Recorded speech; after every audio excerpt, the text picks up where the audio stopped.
Zion classics TV news time. നമസ്കാരം, Zion classics ടിവിയിലേക്ക് സ്വാഗതം. ലെബനോന്റെ പുതിയ പ്രസിഡന്റിന് ആശംസകളുമായി വത്തിക്കാൻ സിറ്റി. ക്രൈസ്തവ സമൂഹത്തിനായി നീക്കിവച്ചിരിക്കുന്ന ലെബനോനിലെ പ്രസിഡന്റ് പദവിയിലേക്ക് തെരഞ്ഞെടുക്കപ്പെട്ട ജോസഫ് ഔണിന് ആശംസകളുമായി വത്തിക്കാൻ സ്റ്റേറ്റ് സെക്രട്ടറി കർദിനാൾ പിയാട്രോ പരോളിൻ. ജനുവരി 9 സ്ഥാനമേറ്റ പ്രസിഡന്റ് ജോസഫ് ഔണിനെ ഫോണിൽ വിളിച്ച് അഭിനന്ദനമർപ്പിച്ചാണ് കർദിനാൾ പരോളിൻ സന്തോഷം പങ്കുവച്ചത്.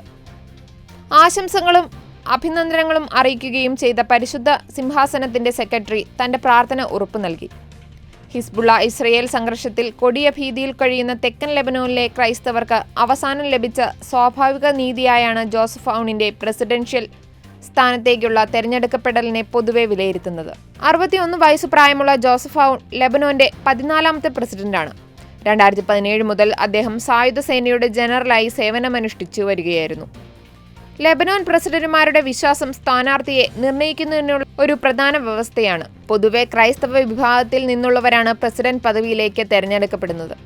ലെബനോനിൽ പ്രസിഡന്റ് സ്ഥാനം മാരോണേറ്റ് ക്രൈസ്തവ വിശ്വാസിക്കും, പ്രധാനമന്ത്രി സ്ഥാനം സുന്നി മുസ്ലിമിനും, പാർലമെന്റിലെ സ്പീക്കർ സ്ഥാനം ഷിയ മുസ്ലിമിനുമായാണ് നീക്കിവച്ചിരിക്കുന്നത്. ഔദ്യോഗിക കണക്കുകൾ പ്രകാരം രാജ്യത്തെ ആകെ ജനസംഖ്യയുടെ 30% ക്രൈസ്തവർ. കൂടുതൽ ക്രിസ്തീയ വാർത്തകൾക്കായി ഈ ചാനൽ മറക്കാതെ സബ്സ്ക്രൈബ് ചെയ്യുക.